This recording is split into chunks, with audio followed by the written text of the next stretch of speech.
여러분 고생 많으셨어요. 이번 연도 다들 이제 2024년은 이제 작별하면서 고별 시상식 일종의 이제 어워드. 우리에게 주는 상을 달게 받도록.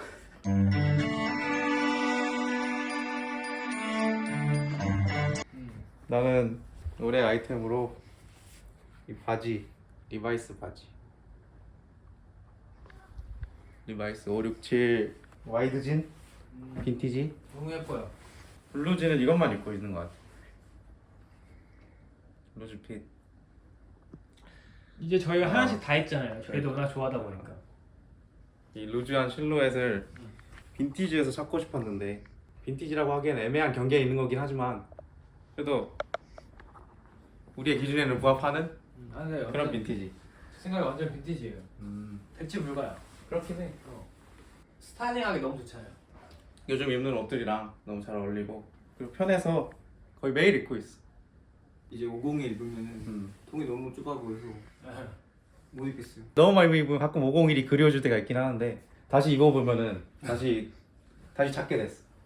567로 다시 돌아갔어. 아 진짜 이것도 진짜 올해 아이템 뺄 수 없는 진짜 좋아요. 그렇더라고. 올해 그럼 좋아했던 좀 무드나 뭐 디자이너도 있나요? 브랜드나 디자이너, 무드, 브랜드. 눈여겨보는 거 항상 우리가 많이 있었잖아. 우리가 계속 관심 갖고 있었던 거 많고. 말한 대로 발렌시아가나. 난 오히려 리고에는 많이 안 맞던 것 같아. 발렌시아가나 보테가 또 뭐가 있을까? 그래도 눈여겨본 게 많이 있긴 했는데. ER을 많이 봤죠. 아 ERL 맞아. 이하레를 참 ERL도 많이 눈여겨보고. 난 그 ERL 브랜드로서 행보보다 그 디렉터 엘리 러셀 리네츠 그 아저씨의 행보가 포토그래프도 많이 하고 포토그래퍼랑 그런 비주얼 디렉팅, 비주얼 아 그런 일도 많이 하더라고. 말 그대로 디렉터야 단순한 디자이너가 아니고요. 그래서 그 사람의 행보를 지켜보는 것도 재밌었어. 저는 올해 아이템으로 이 신발을 뽑고 싶습니다. 그란드 아메리카 컵. 이게 저는 비공식적인 올해의 신발이라 생각해요. 아니 오피셜이야 이거. 오피셜이야? 근데 이게 생각보다 전 세계 멋쟁이들이 주목하는 신발이라 생각해요. 근데 뭔가 대중들은 좀 받아들이기 힘든 면이 있나 봐요. 제 생각에는. 대중들은 아니 그러니까 대중 기만하시는 건가요? 그게 아니라 실제로도 네. 무슨 가격이 막 그렇게 높게 형성되는 느낌은 또 제가 들진 않아가지고. 그렇게는 또 아니죠. 그러니까 이 가치에 비해 합리적인 것 같아요. 그러니까 하입은 엄청 붙는데 또 막상 그렇게 막 수요가 올라가진 않는 느낌. 그래서 저는 아직도 굉장히 좋은 선택지라고 생각을 해요. 2024년에 정말 많이 뭐 SNS나 밖에서 많이 보인 신발이 아닌가 그렇게 생각을 해요. 짠. 나 웃긴 썰 있었어. 뭐? 나는 이거 내 거 신고 갔거든. 어. 이거 내가 문방구에 갔거든. 문방구 아저씨가 제 발을 이렇게 자꾸 보는 거예요. 60대. 응. 근데 제가 이제 테이프 같은 거 사서 계산하는데 이 신발 예쁘네요? 이런 거. 진짜? 근데 이거 아시냐고 묻으면서 그랬더니 자기도 좋아한다. 어디서 샀냐고. 진짜? 2000년대 2000년대 왕년이셨던 분들은 진짜 좋아하고 아직도 그런가 봐. 그래서 이 신발이 진짜 여러 세대한테 사랑받는 게 진짜 대단한 것 같아요. 이겁니다. 제가 만든 옷. 이거가 만든 이래로 이것만 입어요. 우리가 만든 피아땀이 담긴. 러셀도 안 입고. 원래 러셀만 입었어? 그래? 가을 겨울엔 이거를 만든 이래로 이것만 입고 있습니다. 진짜로 이번 연도에 제일 좋아하는 아이템이 우리가 만든 스포츠 스웨트이라고 할 수 있을 것 같아요. 스포츠. 왜 러셀에 손이 안 가? 왜 안 가? 돌발 질문. 왜 배신했어? 러셀이랑 같은 카테고리죠. 겹친다. 네, 근데 겹치는데 더 발전됐다. 거의 모든 면에서 더 낫다. 아. 따뜻하고 따뜻하고 기분 좋다. 기분이가 좋아. 이거고요. 아 이번 연도에 저는 쇼핑을 별로 안 한 것 같아요. 네? 저는 쇼핑을 별로 안 해서 네? 딱히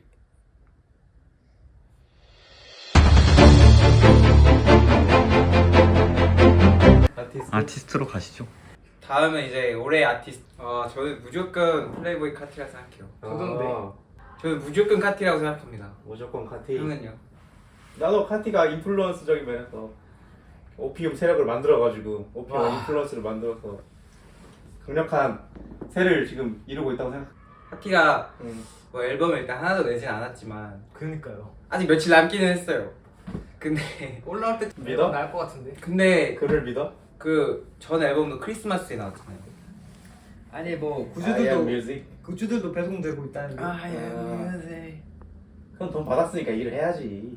굿즈 배송 뭐하고 그게 무슨 그거야? 어? 결제는 옛날에 했잖아. 어. 한 10월인가 9월인가 했잖아. 그 정도 빠르다. 6개월도 이상도 지연되는데. 그러네. 저는 크리스마스에 나올 거라고 믿어요. 나도. 금요일에 나온다는데 근데? 이번 연도에 위대한 아티스트 그리고 개인 취향도 카티라는 거예요? 저는 무조건 카티. 저도 개인 취향 포함 카티. 카티. 원래 카니인데 응. 카니 아니면 카티인데 근데 이렇게 생각하실 수 있어요. 아 너네 선택지 너무 메이저해. 아 맞아. 너네 힙하지 않네? 왜? 근데 어쩔 수 없어요. 카티 아니면 카니야. 카티 알카냐? 어. 그렇지. 그러니까 올해 되게 힙합 앨범이 약간 유명한 사람들 앨범이 많이 나왔는데 메이저에서 맞아. 무슨 메트로 부민도 있고 이트, 스누독도 나왔잖아. 스눕독, 스쿨보이 큐. 어. 그러니까 웨이브 측면에서 파티였어요. 축제. 되게 이름값 하는 애들이 막 많이 나오기도 했고 나올랑 말랑 하는 그런 시기인데 네. 그런 앨범 하나도 없이 이 정도 하이까지 온다는 것 자체가. 그렇긴 하지. 그리고 뭐 피처링을 또 많이 했잖아요. 근데 뭐 거의 그냥 카티가 말한 대로 그냥 자기 노래로 만들어 버리잖아요. 그렇긴 하지. 피처링으로.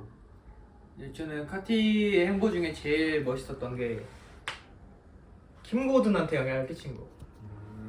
오. 킴고든이 이제 소닉뉴스 베이시스트 아닌가? 거의 메인이지. 오지 펑크락 아티스트잖아. 근데 그런 사람이 이제 카티한테 영향을 받아서 음악 스타일을 바꾸고 이제 진짜 힙합이랑 락의 경계는 완전히 무너졌고 그런 진짜 음악사에 영향을 끼친 아티스트이기 때문에 카티는 음악사에 대중음악사에 지금 대중음악사에서 가장 영향력 있는 아티스트인 것 같아요. 앨범 하나 없이 올해 와우. 그냥 음악 행보가 너무 멋있고 좋았어요. 선생님 어떤 아티스트가 이번 연도에 최애셨나요? 여름에 진짜 찰리 많이 들었지. 찰리, 찰리 맞다, XCX. 맞다. 찰리 여름 가을 그때 브렛 브랏 서머 해가지고 그 일렉트로팝, 댄스팝 그쪽을 많이 들었던 것 같아. 오히려. 근데 이번 그 앨범은 음악성도 음악성인데 그 소셜 미디어적인 마케팅이 좀 컸던 것 같아. 너무 재밌었어. 챌린지나 애플 챌린지 그런 거 있잖아. 그래요? 어. 저는 그 앨범 자켓을 어. 그렇게 단순하게 만들고 어. 이전 앨범들도 다 바꿔버렸잖아. 그지? 똑같은 형식으로. 그게 되게 재밌었어요. 그 대중음악 팝 앨범 그런 거에 여성의 신체 그런 걸 좀 부각하는 그런 앨범 자켓에서 좀 신분이 났다 그런 것도 있고 자기 색깔로 완전 바꿔버린 거지. 바로 직전 앨범이 좀 대중 지향적인 앨범이었는데 이번에는 일렉트로 팝적인 부분을 좀 딥하게 가져갔는데 오히려 더 잘 됐대. 맞아요. 성과가 오히려 좋았대. 대중적으로. 그거 말고 뭐 그런 거 없어? 힙합 그런 거 말고? 힙합 밖에서 좀 음. 얘기하고 싶은 아티스트? 저는 진짜 아예 없어요. 난 주목하고 싶은 아티스트 있다. 누구? XG. 그 일본에서 만든 K-팝 아이돌인데 사운드랑 랩, 보컬이 너무 좋아요. 작년부터 얘기하지 않았어? 그래? 작년 계속 얘기했어. 계속. 너무 좋아요 음악이.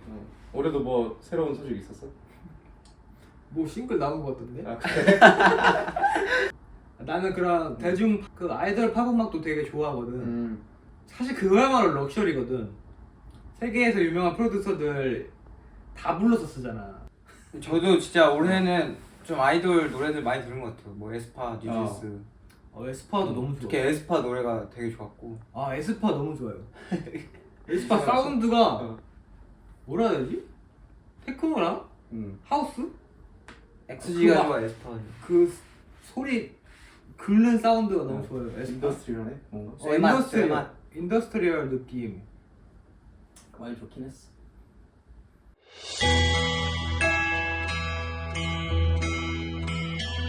영화, 동합 예술. 저는 이번 연도 제일 재밌게 본 건 룸넥스도. 룸넥스도를 광화문에 있는 시네큐브에서 봤는데요.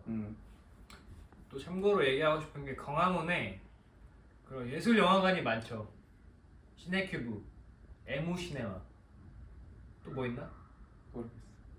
보통 그 두 개 가는 거. 그런 영화관을 전 되게 좋아해요. 음. 거기 이런 데 가면 좋은 영화만 틀고 사람들도 멋있는 것 같고 교양 있는 것 같고요. 그래? 그래서 되게 좋아하는 곳들이고요. 이수역에 그것도 있어요. 아트나인. 아트나인. 거기도 좋고요. 아트나인은 파스타도 맛있어요. 네? 아트나인에서 파스타 팔아. 진짜? 그런데 저는 룸 넥스트 도어라는 영화를 봤는데 틸다 스윈튼 나오고요. 여자분 누구지? 틸다 스윈튼 말고? 줄리안 무. 줄리안 모.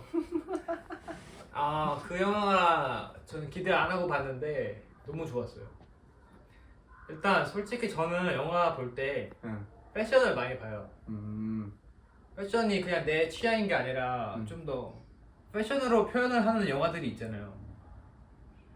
루카 감독도 되게 패션으로 표현을 많이 하잖아요. 그지? 라포지몬스랑도 콜라보했고 패션을 그 JW 앤더슨이랑도 했고. 단순한 그 의상팀으로 보는 것 같진 않아. 그니까 난 그런 감각을 옛날부터 영화에서 바랬는데 요즘에 그런 영화가 많은 것 같아서 좋아요. 그런 되게 센스 있는 그런 측면에서 그 이제 룸넥스 도어도 너무 재밌었고 그 뉴욕에서 문학하는 사람이랑 종군 기자가 있는데 은퇴한 종군 기자? 와 근데 영화의 패션이 너무 좋았어요. 색감이랑 룸넥스 도어 추천합니다. 저는 올해 영화를 많이 보지는 않았는데요. 저는 듄2 아니면은 챌린저스 이렇게 하고 싶은데 뭐 저는 챌린저스가 좀 더 재밌었던 것 같아요. 영화관 가서 봤는데 딱 2명 있었어요. 저 포함해서. 그 남자분이 한 분 계셨거든요. 제 앞에 앉아 계셨었는데 두 분 다 저랑 그 사람 포함해서 둘 다 막 땀을 뻘뻘 흘리면서 영화를 막 계속 이렇게 막 초조해하고 그러면서 봤던 기억이 나거든요. 그거 진짜 개재밌는데. 그게 뭐 색감도 그렇고 사운드 트랙도 그렇고 아 영화 자체가 사람을 약간 초조하게 만들어요. 그렇게 맞아. 서스펜스가 엄청. 그쵸? 사운드가 그 나인인치 네일스의 트렌트 레즈너가 맡았잖아요. 저는 이제 인더스트리얼 락 아티스트라고 알고 있었는데 완전 그 테크노. 테크노. 와 그 사운드가 너무 좋았어요. 그리고 영화가 섹시하다 해야 되나? 2시간 동안 진짜 남자들만 있는데 서로 막 약간 어쩔 줄 몰라. 사우나. 땀 뻘뻘 흘리고 그 분위기가 너무 웃겨서 그 영화가 유독 기억에 남고 또 아까 말한 대로 그런 패션. 루카 감독의 영화잖아요. 네, 저 티셔츠가 또 유행했잖아요. 아토이자. 이거야말로 트렌드였어. 이 티셔츠가 진짜 사고 싶었거든요. 로에베. 로에베에서 50만 원. 사진 않았고요. 그래서 영화가 약간 뭐 사랑, 스포츠, 경쟁. 경쟁, 우정 이렇게 네 가지를 한꺼번에 보여주는 아름다웠던 영화인 것 같아요. 저 그 영화도 저희 좋아했잖아요. 루카 감독의 온센올. 언제나. 보셨죠? 너무 좋아요. 올해 진짜 근데 좋은 영화 많이 나오긴 했는데 나는 영화관에서의 경험은 듄2가 압도적이었던 것 같아. 어디서 봤어요? 그 아이맥스 용산에서 봤어요? 와, 영화관에서 그 경험은 시네마틱한 경험은 듄트라고 할 수 있고 그냥 영화 그 자체로 보면은 나는 존 오브 인터레스트 그게 제일 충격적이었던 것 같아. 그 아우슈비츠에 있는 감독관의 가족 루돌프 헤스라고 하는 그 사람을 담은 얘기야. 조나단 글레이저 감독의. 그래서 세계사도 공부하고 했잖아 다들 한 번씩. 나치 독일의 무자비함 그건 다들 알고 있는데 그쵸. 근데 그거를 진짜 조용하게 그냥 관망하도록 우리한테 그들이 무슨 일을 했는지 그들을 뭔가 악마화하지도 않고 그들이 어떤 인간이었는지를 보여주는데 그 사람이 그것도 했던만 버추얼 인세니티 뮤비 감독 자미로콰이. 아 그 사람이야? 어. 그 유명한 노래? 어. 주니어 와타나베? 어. 어. 그래서 그냥 와타나베로 기억하고 있네. 진짜 끝.